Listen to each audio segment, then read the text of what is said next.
Welcome to Season 2 of Build and Grow, a series dedicated to helping businesses go beyond financial management to achieve financial growth, resilience, and innovation. As businesses continue to revive and pivot to new models in these times, Your Story is proud to partner with HSBC for another season of inspiring conversations, insights, and observations from some of the newest trendsetters in business and stalwarts of the ecosystem. Tune in to power your next phase of growth and business continuity. Hello, everyone, and welcome to Season 2 of Build and Grow Money Matters. This is a series dedicated to helping businesses go beyond financial management to achieve financial growth, resilience, and innovation. Businesses are continuing to revive and pivot to newer models in these tough times. In that regard, Your Story is proud to partner with HSBC for another season of inspiring conversations, insights, and observations. We feature from some of the most newest trendsetters in business and stalwarts of the ecosystem. The aim is to help businesses power their next phase of growth and business continuity. Today with us, we have Anil Nagar, founder and CEO of Adda 247, India's largest edtech platform, catering to more than 40 million users in a year. Welcome aboard, Anil. Anil comes from a small town in Uttar Pradesh, and therefore he is a person who believes in self-created destiny and hard work. A graduate from IIT BHU, he worked in a string of reputed organizations at Echelon posts for a notable period of time. However, his never-dying love for education and his spirit to make a difference made him venture into the path of entrepreneurship. He founded Career Power in 2010, now called Adda 247, with the aim to provide one-step solutions for various government test prep and entrance exams. Under his dynamic leadership, Adda 247 is now on the path to becoming one of the largest edtech companies in the world. Welcome aboard, Anil. Thank you. First question now, which is, can you tell us a little bit about how you started? How did you get going on this journey? You now have 40 million users a year. But what was the beginning like? What was your journey like? Anil? Yeah, hi everyone. So I come from a small background in UP, as Madan Mohan was just mentioning. And incidentally, in my village, so I did my schooling in Hindi medium, typical village background. And my parents also never went to school. I was the first one in my family who went to school and even did 12th class from my village. But what I realized when I was in my school, and I was thinking that I want to do something big. So I realized that education is the only means which can help me grow big in life. Because otherwise, most of my friends, relatives, seniors, everybody was working in village only. And that's when I figured out that after 12th, one of the big thing for me, which I can aspire for is ITG exam. I was good in maths. And that was the only thing I could figure out for myself to get out of the situation I was there in village. So I decided to prepare for ITG. And that's when I faced the real struggle. When you are in village, you want to study, you have doubts, you want to ask someone your doubts, you want to get some assurance, motivation from someone. And there you start getting that those feelers that probably you are at the wrong place. Had you been in a city or the right place, you would have got all the guidance. Eventually, I struggled, but I cleared IITG and I did BTech from IIT BHU. And later on, I worked in corporate also. But then somehow that was always in my heart that there are so many people like me in smaller places who struggle and who face so many challenges. And education is quality education is not accessible to those guys. And someday I would like to do something for this kind of audience. And when I was in 2010, I was working with Cognizant Technology Solutions, and I was about to go to US. In fact, I had a client in US, and my company was sending me to US. That's the time when I took the call, and I thought that probably I'd like to follow my passion and serve people who come from smaller places. And one of the biggest problem which I identified at the time was that people who come from smaller places, they find a lot of difficulty in getting good jobs. Just because of their background, they do not fit in good private sector jobs. So then I realized that there are enough jobs in government sector also, and probably I need to match those guys to those government jobs. And I started guiding people in my village itself while I was doing my job only. And when I left my job, I knew what I had to do. So vision for me was that how I can guide and mentor these people and how I can help them in getting jobs. With that thought, we started Adda 24/7. Initially, it was called Career Power in 2010. And so I had other co-founder Saurabh Bansal. He's a banker, and together we started. And for us, so we were very clear that we want to create a platform which is a result-oriented platform. Ultimately, we were there to help students crack various exams, and we focused on that. And 2010 to 2016, we were purely offline. We started with one branch in Noida. By 2016, we had 80 branches in all major cities in India, from Delhi to Lucknow, Kanpur, Chennai, Hyderabad, Bombay, Pune.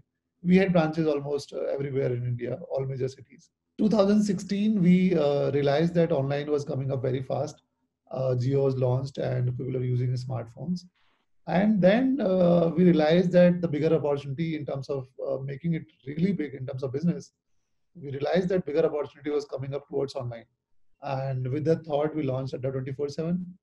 And yeah, and we grew very fast in Adda 24/7. 2016, we launched our Adda 24/7 mobile app, which is central to our whole ecosystem.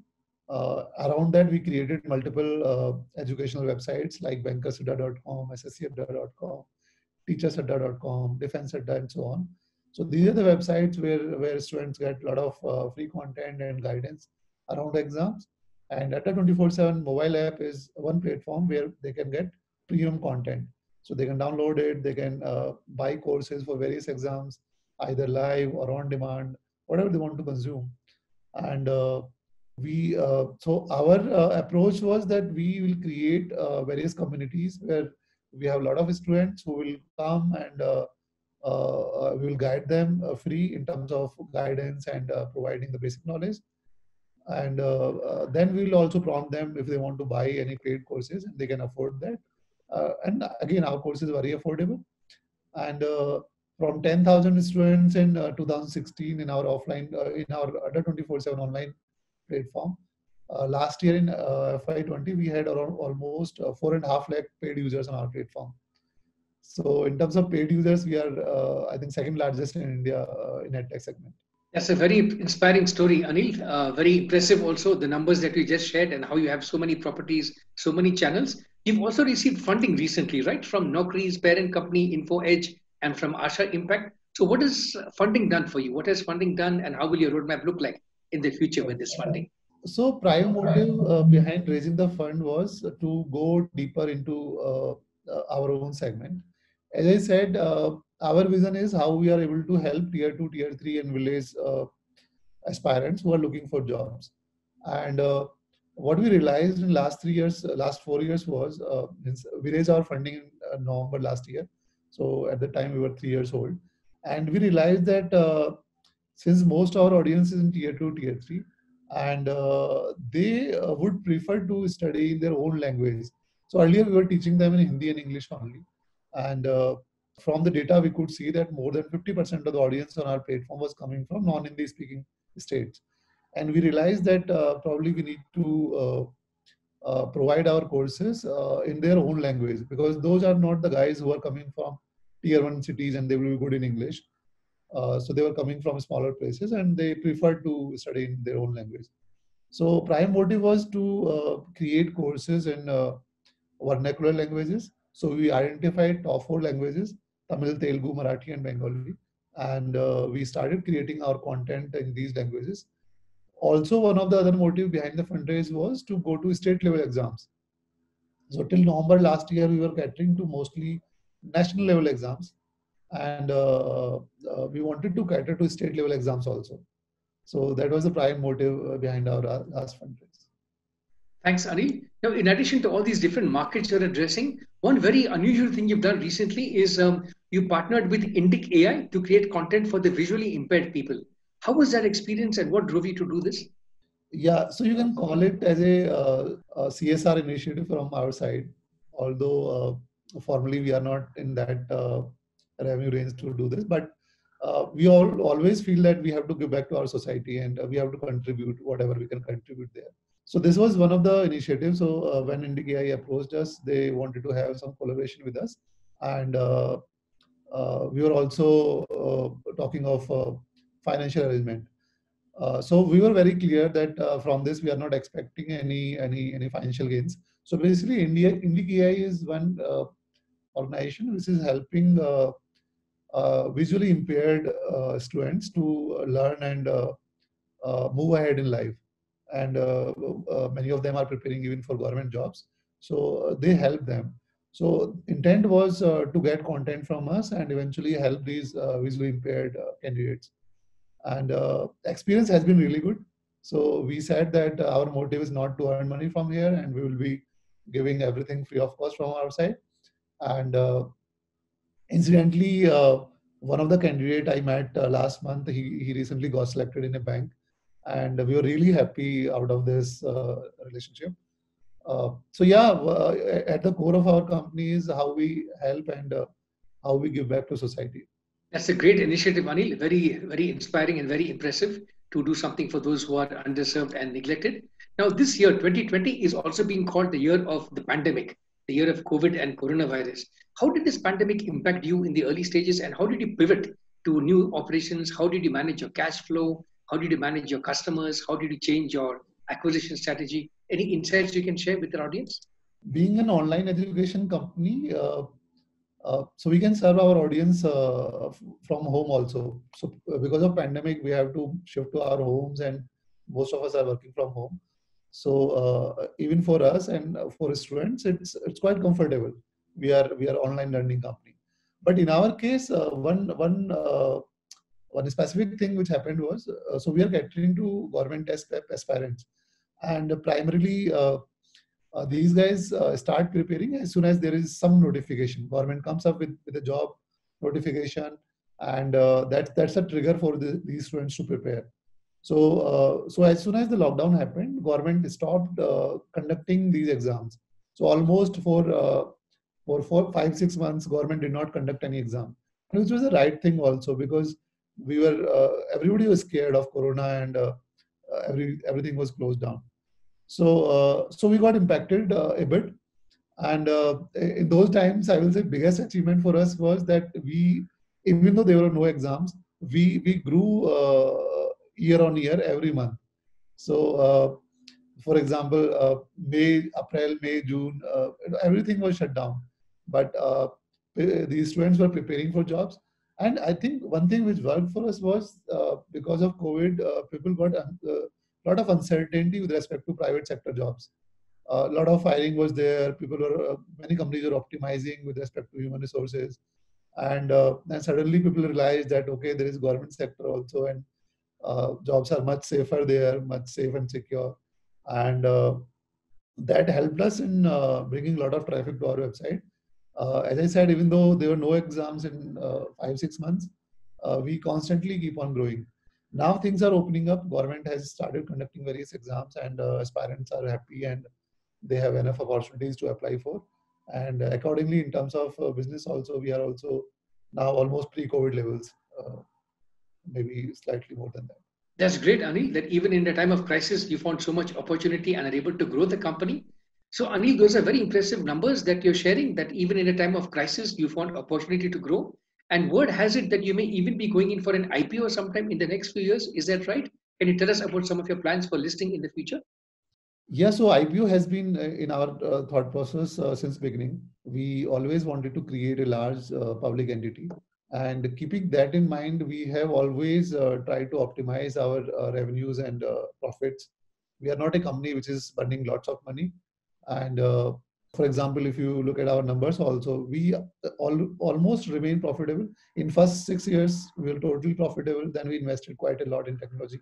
Then we burned some money in few years. But again, last month, we are again back to profitability zone. So our thought process is that in 4 to 5 years, we would like to go for IPO, and accordingly, we are working on various aspects of it. So definitely IPO is in our thought process. That's good news, Anil. We all look forward to more success for your company and more growth. Now, speaking of growth, there's a huge market right now in India with Indian language content. So, beyond English and Hindi, there are lots of pockets of opportunity in all the different states and languages of India. What are some of your plans of branching out into all the different languages one by one or in parallel? What are your growth plans? Yeah, as I just said, vernacular is very important for us because our audience is tier 2, tier 3 mostly. So we have already entered into 4 vernacular languages. So all in all, we are catering to 6 languages as of now. Hindi, English was already there on our platform. Now we are in Tamil, Telugu, Marathi, and Bengali also. And we want to add 4 more languages by the end of this year. Vernacular is definitely very important in our scenario, because this is learning. So tier 2, tier 3 guys, they want to learn in their own language, and we as a company want to go deeper into it and help the even last mile student, somebody who is in a remote village in any part of the country. So we definitely have focus on various languages. That's a great market opportunity there for you, Anil. Now, during the lockdown, there was some time when you were offering some content free also. So, for many startups, there is this question of how much should I give free, how much should I charge for, etc. How are you balancing this free versus paid content in your strategy? So that were for the free content was for limited time period only. But if you look at the strategy perspective, we have always been freemium kind of player. So we have lots of content which is free for our users, but that is bit-sized content. So for example, small quizzes, small videos, 5 minute, 10 minute. So small bit-sized content we always have been giving free of cost. When this pandemic started, then at that for certain duration we gave a lot of premium content also free of cost, and our intent was that there was a lot of disorientation at the time. People were puzzled that what's going to happen and what to do, what not to do. So we thought that we need to keep our learners engaged, and we need to keep them motivated, and that was the broad intent. But now again, our most of the content, a lot of content is free, but the premium content we are providing, so it's not free for now. Thanks for sharing those insights on strategy and market, Anil. One other very important question which comes up is, what are some of the challenges in the edtech system? You've talked a lot about the opportunity, but what are some of the challenges and roadblocks that you're facing up ahead? And how can you overcome some of these challenges? So biggest roadblock is the mindset. So traditionally students are studying in offline mode, and it's been years. So people are very much used to studying in a offline ecosystem. Their schooling has happened in offline ecosystem, and now when they have graduated and they're looking for jobs, so now our intent is to bring them on board online and teach them in an online mode. So especially we feel that resistance because they have been very used to that ecosystem, and that's a very traditional ecosystem. So how you create more value in online as compared to offline is big challenge. Also, education is a lot more personalized. Uh, what I mean by that is when you go to any learning institution, so you there is some teacher and you get connected with that teacher. You have that personal interaction and personal touch point. So how you replace that in online education is another big challenge, because in online number of aspirants and number of students are huge, and number of teachers are limited. For example, on our platform, we will have around 100 teachers, but we are catering to almost 500,000 students online. So that ratio is low, but even in that kind of teacher-student ratio, how you are able to fulfill that need of personal interaction, personal touch point, and to give confidence to learners that yes, teachers are there to help you, they are there to guide you. So this is one of the key thing, and we are trying to solve this through technology. So we have, in fact, we use artificial intelligence in the sense to guide our learners and guide our users what they should study, when to study, and what can be the best way to study for them. All kind of recommendation we have built in our ecosystem. So a lot of things can be done through technology, but in education you cannot remove teacher. And as soon as teacher is there, that personal touch point and personal interaction can play important role. So how you balance that out, and secondly, how you eventually create more value than offline. So there are a lot of challenges in offline. For example, you go to any institution to study, so you can study there for a certain time, and then you have to come back to your home. Then if you have any doubts, you again have to go back to the institution, and so on. In online, all these challenges can be solved through technology. You can provide 24 into 7 doubts. You can provide anytime interaction. Your content is 24 into 7 available. So a lot of value creation is possible for learners through online mode. So I think, as I said, the first is we have to change the mindset, and then we have to move them up the value chain. For example, what we do is we initially try to engage users for free content. So let's say on a monthly basis, we have more than 10 million users who come to our platform and consume free content. Once they are comfortable in consuming free content, then we start pitching them low ticket size products. For example, we'll pitch them some 400, 500 rupee product. And once they buy that and they start consuming and they start liking and become comfortable with that they can pay online, they can study online, they are getting value out of it, then we start pitching them higher ticket size products. So it's a gradual journey for users which they have to go through. And slowly we are seeing that traction, and COVID has really expedited that. People are accepting online as a main channel of preparation or main medium of preparation. Thanks, Anil. Yes, clearly digital is going to drive a lot of your strategy in the future. Now, the theme of our series over here is money matters. So my next question for you would be, what are some financial principles, some financial practices, maybe the financial ideology that you live by? How are you working towards growing your money, growing your assets and your wealth? Anil? Right. So our philosophy has been around reinvesting money in our business and work in a almost profitable zone. So we whatever investment we do, we have a we always have a view that what's the return we are going to get out of it. Let's say we are investing this year, we are investing certain money on certain project. So we'll keep a view that okay, down the line, what are the returns in, let's say, 2 year and 5 year we can get out of it, so that ultimately our investment is worth it, and we spend money on the right projects where we are sure that we are going to get the returns. So, and as I said, that we also keep in mind that eventually we have to be profitable and we have to go for IPO.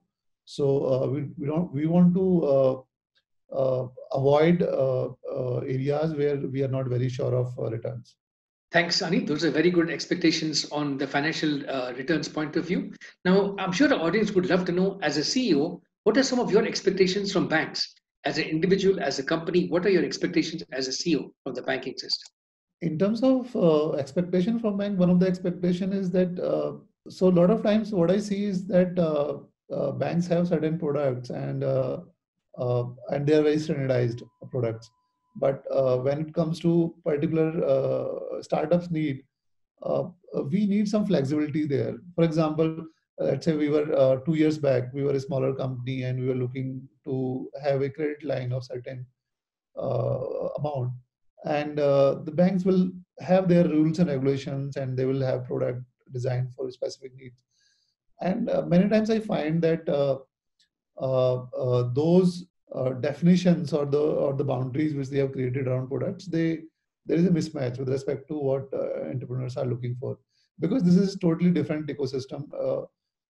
Today's era, when we are creating tech driven companies, needs are different as compared to traditional businesses. So what I feel is that there has to be a little more flexibility on bank side to provide whenever they are providing any product or offering to a startup, because startups are very agile in nature and they grow very, very fast. So sometimes when I am convincing some banker that, see, today we are doing this much, but 1 year down the line we want to expand or we want to grow 10x, then most of the time banks are conservative about it. And I can understand their thought process also. But startups needs are certainly around that. They are big dreamers and they are looking for support from bank side. Thanks, Anil. As we look forward to the next year, we're finishing 2020 now. In a few weeks, it'll be 2021. And there are many estimates on the size of the online education market for next year. For example, KPMG says that online education in India could be worth 1.96 billion by 2021. So what are you looking forward to? What does 2021 hold for you and for Adda 247? Anil? As I said, first half of this year has been we are slightly up than as compared to last year, but it has not been very aggressive in terms of growth for us, and we had our own ecosystem regions for that. But now we are again growing very fast. So traditionally we have grown 100% year on year, but now onwards we are looking to grow at least 200%. And again, COVID is one of the big factor for that. And people are now really accepting online as a prime or premier medium of preparation and education. So there is a lot of positivity around that. So yeah, our growth estimates are much higher than we had earlier. That's a good positive message you're sharing with us, Anil. So clearly, being digital is very important in this day and age. In fact, digital has been there for a while, but COVID is accelerating digital. So how important has digital focus been for your company, and what is the importance for you for digital going forward? No, this is very important. So we were offline and we understand offline very well. We did profitable business for 6 years in offline, and then we decided to move on the digital side, and that was a conscious call, and we are really proud of that we took the call. So two things. One is digital has enabled us to reach the last mile. Now we are able to serve anybody, let's say somebody living in a remote area in Bihar, we can serve them digitally. And secondly, it has opened huge opportunities for us with respect to the market. So yeah, digital is our DNA, and we are a completely tech-driven company, totally focused on digital, very bullish on digital, and we believe that future of education is digital, certainly. Future of education is digital. Those are profound observations indeed. My last question for you now, Anil, is most of our audience at Your Story is entrepreneurs, aspiring entrepreneurs, people who want to become founders, and so on. So, based on your experience, what are some pieces of advice? What is some gyan, some tips you want to give to our audience going ahead? How to survive in times of uncertainty like now? Any tips for the audience? Yeah. So, two things I want to say. One, if you have some passion, if you are passionate about something and you have identified some problem and you really feel that this should be solved and you would like to solve it, go ahead. And again, you have to be fearless when you do that. People are going to say a lot of things, a lot of discouragements will be there. But if you really feel about something, go ahead, be completely fearless. And second, I would like to say that when we start any business or any entrepreneurial journey, it looks to be pretty straight. So how you visualize it is in a very simple manner. That okay, I'm going to start, and then I will start slowly I will grow, and slowly I will become big. But in practical, this is not the scenario. Practical scenario is totally different. As soon as you jump on to your entrepreneurial journey, you are going to face lots of ups and downs. So my suggestion to everyone is whoever is starting this journey, be ready for those ups and downs. Be ready for a lot of setbacks. In most probable scenario, when you will start solving a problem, and the solution you will think, solution will be different than what you have initially thought. So you will refine it over the months and over the years. So be ready for those iterations, be open on that, and you have to definitely slog. It's not going to be easy journey. From outside, it looks very simple, very easy, that somebody started a company and slowly grew and became big. But it's not like that. There are so many ups and downs, so many setbacks, and so many points where the entrepreneur goes through this dilemma where whether to continue or whether to quit. But my suggestion is never quit. Keep working hard. You are going to succeed for sure. Those are very good words of advice, Anil. I think from this whole chat, three takeaways that I have are the importance of the three F's: freedom, fearlessness, and finance. Have an open and free mind to explore the market, explore technology, explore the customer's needs. Be fearless. Don't be afraid of setbacks. Don't be afraid of crises. And finance. Get your finance in order. Get your wealth management in order, and then you can sustain your business for the long run. Thank you so much, Anil. We wish you and your whole team a very happy new year going ahead. On behalf of all of us at Your Story, we once again thanks Anil and wish all of you in the audience a very good year ahead of success and satisfaction. Thank you all so much. Thank you. Thank you, everyone. Thank you.